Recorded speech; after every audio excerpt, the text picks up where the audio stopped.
আলহামদুলিল্লাহ, ছায়ার মধ্যে আদা গাছের গ্রোথ এই যে আপনারা দেখতে পাচ্ছেন। সারাদিনের সময়ের মধ্যে সূর্য প্রায় এখানে 4 থেকে 4.5 ঘন্টার মতো থাকে, সূর্যের আলো পায়। এই যে আদা গাছের গ্রোথ প্রায় 40 দিন হয়েছে আদা রোপণ করা হয়েছে। এই যে দেখতে পাচ্ছেন অনেক বড় বড় হয়ে গেছে, প্রায় 2 ফিটের কাছাকাছি। বাড়ি 2 জাতের আদা, এইখানে 54 বস্তা আছে। তারপরে ওদিকে গাড়া হয়েছে প্রায় আরও থাইল্যান্ডের আদা এবং বাড়ি আদা মিলে 116 বস্তা, টোটাল 170 বস্তা। আর মাটির মধ্যে রোপণ করা হয়েছে, প্রায় 10-12 বস্তা পরিমাণে। মাটিরগুলো গ্রোথ এখনো হয়নি ভালো, মাটিরগুলো একটু দেরিতে হচ্ছে। যে সবগুলো গাজাবে ইনশাল্লাহ। আজকে মে মাসের 8 তারিখ, এখানে আদা রোপণ করা হয়েছে এপ্রিল মাসের 15 তারিখে। এই যে থাইল্যান্ডের আদা প্রায় 70 বস্তার মতো গাড়া হয়েছে। থাইল্যান্ডের আদার গ্রোথগুলো একটু খুব কম, থাইল্যান্ডের আদার মধ্যে বেশি পছন্দ ধরে, কিন্তু ফলন বেশি হয়, দেশি আদার থেকে ফলন ভালো হয়।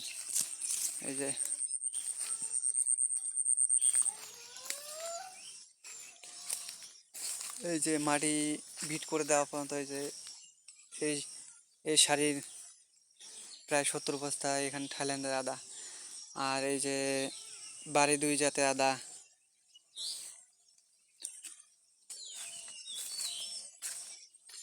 এখানে কচু রোপণ করা হয়েছে, সারি সারি দেওয়া আছে।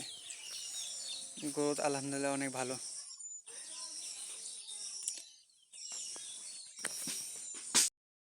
বস্তায় আদা রোপণ করলে যে পচন বা ভাইরাস ধরবে না তা কিন্তু না, বস্তার মধ্যেও কাণ্ড পচা রোগ হয়।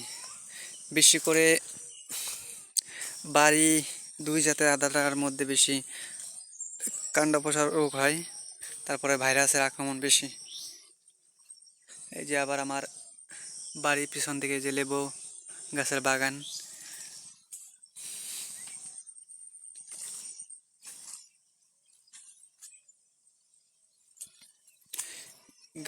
গাছালির ছাদ দিয়ে গাড়া হয়েছে। আদা রোপণ করতে হয় আদো ছায়া আদো রৌদ্রের মধ্যে, বেশি রোদও না বেশি বেশি বেশি ছায়াও নয়, তাহলে ফলন ইনশাল্লাহ ভালো পাওয়া যাবে। থাইল্যান্ডের আদাগুলোর গ্রোথ একটু কম, বেশ কয়েক প্রকারের বিষ দিতেছি, তারপরেও কিছু কিছু গাছের মধ্যে পচন ধরেছিল বৃষ্টির কারণে। বৃষ্টি হয়ে রোদ উঠলেই গাছের পচন ধরে। ওষুধও দিতেছি প্রায় বেশ কয়েক প্রকারের। আল্লাহর রহমতে এখন গাছগুলো ভালো আছে। তারপরে এখানে 2-3টা আদার কন্দর দেওয়া হয়েছে প্রায় 100 গ্রামের উপরে। এই যে 4টার মতো আদার গাছ গাজাইছে, প্রতিটার মধ্যে 2টা করে দেওয়া আছে আদার কন্দ।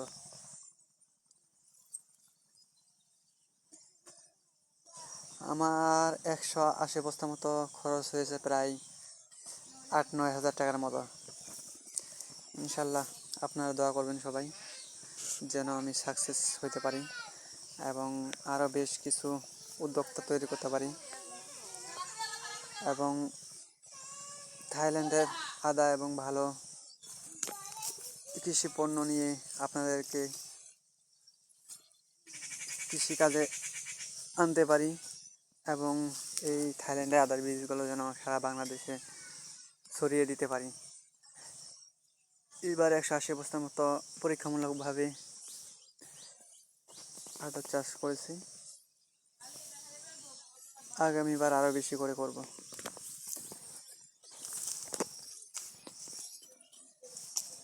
যার এখান থেকে বীজ নিয়েছি, বীজের গন্ধগুলো ভালো না, সেও 50,000 বস্তা বীজ আদা তৈরি করেছিল, কিন্তু জানি না তার কতটুকু গাফুলতি বা ভালো মন মানসিকতা ছিল, সেই জানে ভালো। তারপরেও আল্লাহর উপর ভরসা করে 5 কেজি আদা এনেছি দিনাজপুরের রুবেল ভাইয়ের কাছ থেকে, 400 টাকা কেজি হিসেবে। আর বাড়ি দেশি জাতের আদা, বাড়ি 2 জাতের, ওই যে দেখতে পাচ্ছেন কবরের এখানে, এই আদাটা আমি বাড়ির কাছ থেকে সংগ্রহ করেছি। ওইটার গ্রোথ, গাছের গ্রোথ অনেক ভালো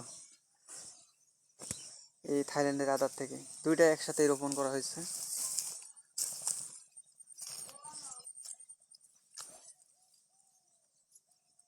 দুই তিন দিন আগেও অনেক আদার কাণ্ড পচা রোগ হয়েছিল, কিন্তু অনেক টেনশনে ছিলাম।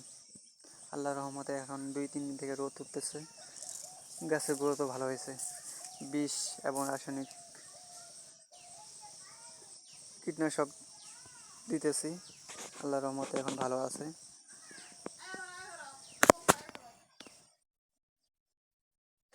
আপনারা সবাই দোয়া করবেন, সব সময় আমার চ্যানেলের সাথে থাকবেন ভালো কিছু পাওয়ার জন্য।